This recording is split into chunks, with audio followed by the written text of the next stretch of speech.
you're successful, I mean, I've heard this so many times. How many people have said this to me, researchers and stuff like that, or of me, not necessarily to me, no. If you were genuine, you'd be dead, right?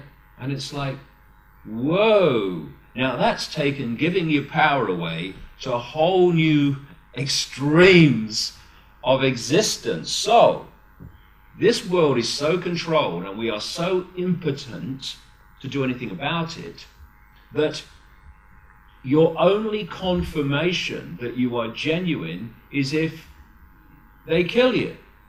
This is like the medieval drowning of alleged witches.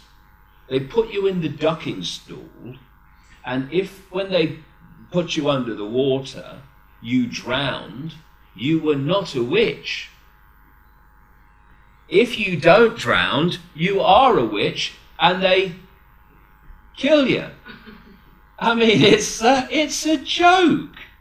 I mean, we should be celebrating people who are successful in breaking through the system. Not, well, he's successful in breaking the system. He's got to be part of this. Oh, please. But this is a much wider area and very, very important. I was reading a detailed account of writings, texts that were found in Egypt. I think it was in 1945.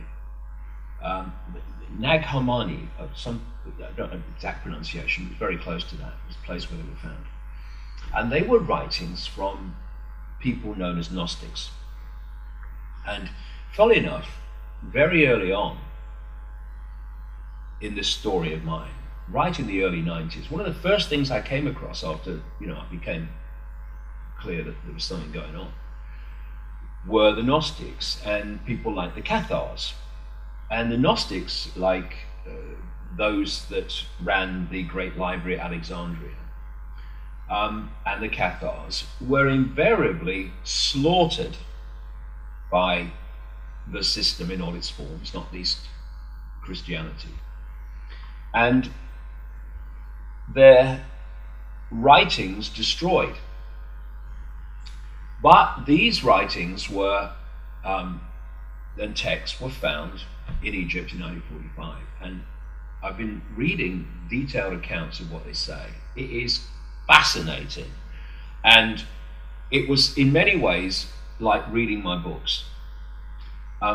When you look at them, it's clear that things like the New Testament were Gnostic writings to a large extent, that have been censored, that have been changed around, and where the symbolic has been delivered as the literal, which has kind of caught everyone out, that follows the religion. But something like a fifth of these writings talk about something called the archons. And the archons were clearly perceived as a non-human force that operated outside the realms of human sight.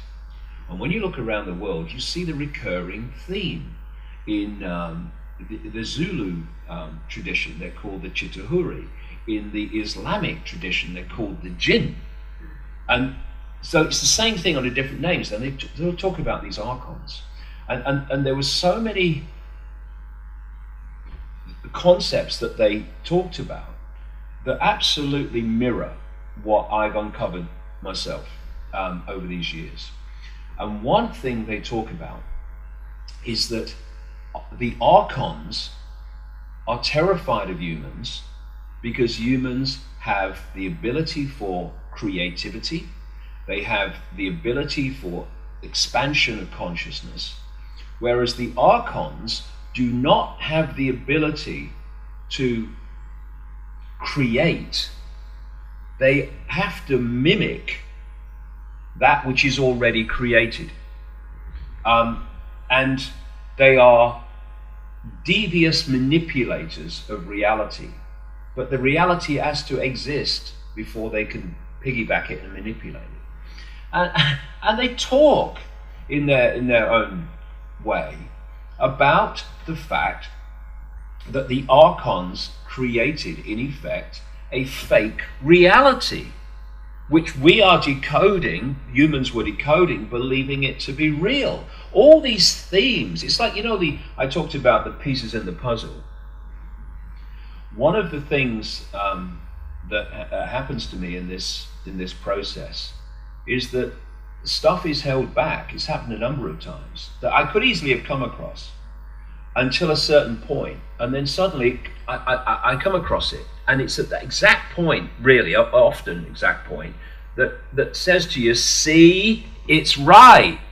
And so I'm reading this stuff about the archons and the way they manipulate and the way they possess the minds of humanity, and this theme comes up again, that they are, compared with humans and human potential, extraordinarily limited, and therefore they have to piggyback humanity, and they're terrified of humans awakening to that's going on, to their existence, because then the game's up. And so I have this image in my talks where I put a reptilian face in a box, and then I put a humanity in a smaller box, and that's the situation. The only way that these archons, reptilians, whatever name you want to use, can control humanity is doing it A, covertly, and B, putting humans in a smaller box than they're in. We have this, and by box I mean perception of reality and self. And we have this phrase, in the land of the blind, the one-eyed man is king. Well, the archon reptilians are the one-eyed man, and they've made humans blind so that they're king in this reality while we're blind. And so this awakening that we are now experiencing among incredibly expanding numbers of people is their worst nightmare, because we are breaking out of the box, and it's a box that we've been put in, and once we break out of it, we break beyond their box, if you like, and they become impotent in terms of their control of us. And this is why I've been saying for years now that it is not a coincidence that at the very same time that this awakening is happening, on the other side we are having this almost like panic speed imposition of the global Orwellian state, and surveillance, control. They want microchipping, and they're bombarding us with radiation to destabilize us, with food and drink additives to destabilize us electrochemically and all the rest of it. It's because, while it seems on the surface that this is an attempt for more and more control, it is in a way, but they're in a different game now. And they knew, if I knew 22 years ago this was coming, how long have they known? And they've been preparing for it. And thus, the old way of control, which is, you know, for thousands of years, you know, religion, all this thing, and people just not thinking and going through their lives, I know my place, and oh, I believe what the religion tells me, and all that stuff. That's fine. Controlling people in that mode has been easy. But they're in a different game now. They're in a different game where these truth vibrations are impacting ever more powerfully on more and more people, and thus the way they controlled humanity before is not enough. That's why this explosion of Orwellian control is flying in now, and has been for some time. It's because it is a defense mechanism to try to mitigate and overcome the consequences for them of the human awakening.